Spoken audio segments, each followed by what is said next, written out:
Have you ever read a book that started strong, but the ending felt rushed? Or maybe you've struggled through a story where it seemed like nothing was happening at all. Both of those problems often come down to one thing: pacing. The right pacing can make readers race through your pages desperate to find out what happens next. The wrong pacing can cause them to lose interest and put your book down, possibly for good. Hi, I'm Darlene Pansera from Aspiring Writer Academy, and today I'm going to show you how to control the pacing of your novel so your readers stay hooked from the first page to the last.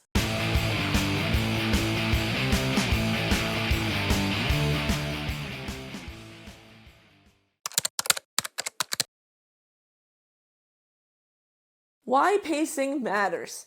One of the best ways to learn pacing is to study it in the books that you love. As you read, ask yourself, when does the author slow the story down? When do they speed things up? How do they make quiet moments meaningful and action scenes exciting? Great pacing is all about controlling the reader's emotional experience. Think about a disappointing climax. You've spent an entire book waiting for the final confrontation, only for it to be over in just a few pages. The conflict is resolved, but the moment doesn't have enough weight or emotional payoff to make it satisfying. On the other hand, a story can drag when scenes go on too long without meaningful conflict or change. Readers may start to skim, or worse, they may never come back to finish the book. That's why every reader needs to understand when to slow down the pacing and when to speed up. When to slow down your story. Slowing the pace can be incredibly powerful, but only when you use it intentionally. Slow down after intense action scenes so both your character and your reader have a moment to process what just happened. Slow down when your character faces a major choice with serious consequences.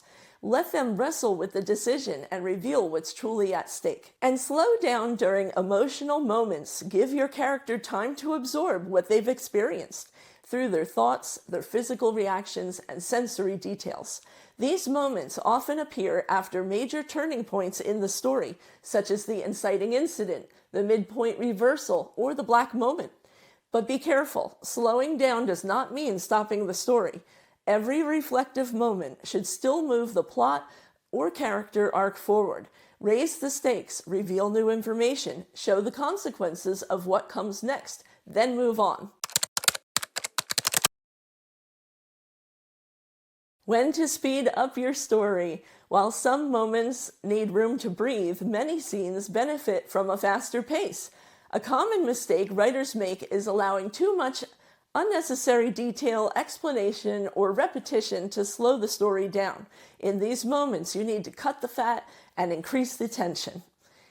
High action scenes, fight scenes, chase scenes, arguments, and moments of danger usually require faster pacing. Your sentence structure should match the energy of the scene.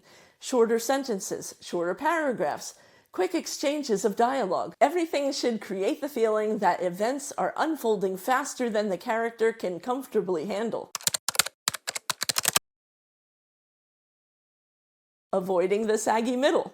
Many writers struggle with the middle of their novel. They reach the midpoint and suddenly aren't sure what should happen next. The tension drops, the story loses momentum, and the reader begins to feel like the plot is wandering. One way to solve this is to create a mini story sequence right before the midpoint, something with its own beginning, middle, and end. And this could be a temporary challenge, a journey to a new location, or a problem the characters must solve. But it cannot be a random detour. It must connect to your main storyline and create a meaningful shift that changes the direction of the novel. For example, in my novel, Bet You'll Marry Me, the heroine, she takes a group on a weekend horseback trip to a mountainside fire tower. The trip itself is not the main conflict, but what happens between the characters changes the relationships and alters the emotional landscape of the story. When they return, nothing is exactly the same as when they left. That is what a good midpoint sequence should accomplish. Building toward the climax. The second half of your novel should gradually increase in intensity. Chapter by chapter, the pressure on your protagonist should rise. The obstacles should become harder. The consequences should become greater. By the time your readers reach the climax, they should feel as though there was no easy way out. The climax should move quickly, but it should never feel rushed. Your reader has been waiting for this confrontation since the beginning of the story. Make every moment count. Here are 7 techniques to increase pacing. Number 1, enter late and leave early. Don't spend pages warming up the scene. Start as close to the conflict as possible. Maybe the argument has already started. Maybe the danger has already arrived. Maybe the character has already made a mistake and must now deal with the consequences. And when the scene has accomplished its purpose, leave. You do not need to show every goodbye, every explanation, or every minor detail of what happens next. Number 2, use shorter sentences. The rhythm of your writing affects the reader's experience. Long, flowing sentences naturally slow the pace. Short sentences increase urgency. They create momentum. They create pressure.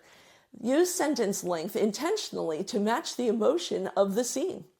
Number 3, use shorter paragraphs. White space on the page creates speed. Large blocks of text can feel heavier and slower, especially during moments of tension. Don't be afraid to give an important thought or a single line of dialogue its own paragraph. Sometimes one sentence deserves to stand alone because it carries the weight of the moment. Number 4, add a ticking clock. Nothing creates urgency like a deadline. Your character has 24 hours to solve the problem. The storm arrives at sunrise. The evidence disappears tomorrow. Or perhaps the deadline suddenly moves closer. The less time your character has, the more tension your reader will feel. Number 5, switch scenes or point of view.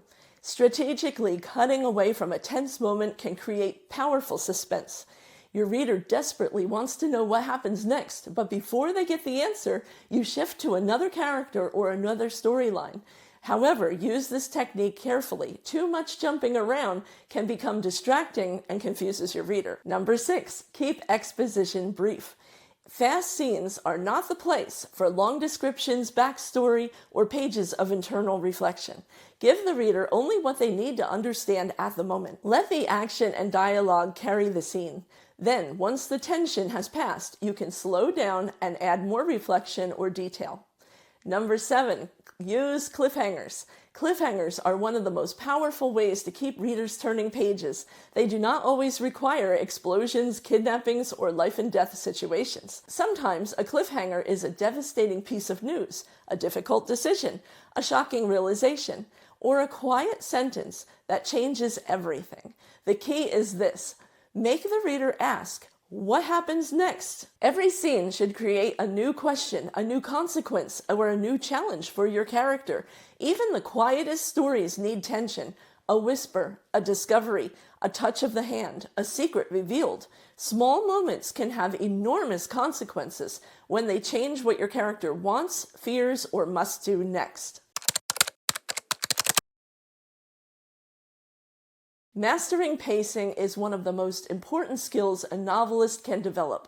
You must know when to let your story breathe and when to tighten the screws. Slow down for emotional depth, speed up for tension and momentum. And always remember, every scene should move your character, the conflict, and your story forward. If you like this content, please like and subscribe to our channel so you don't miss out on any future videos.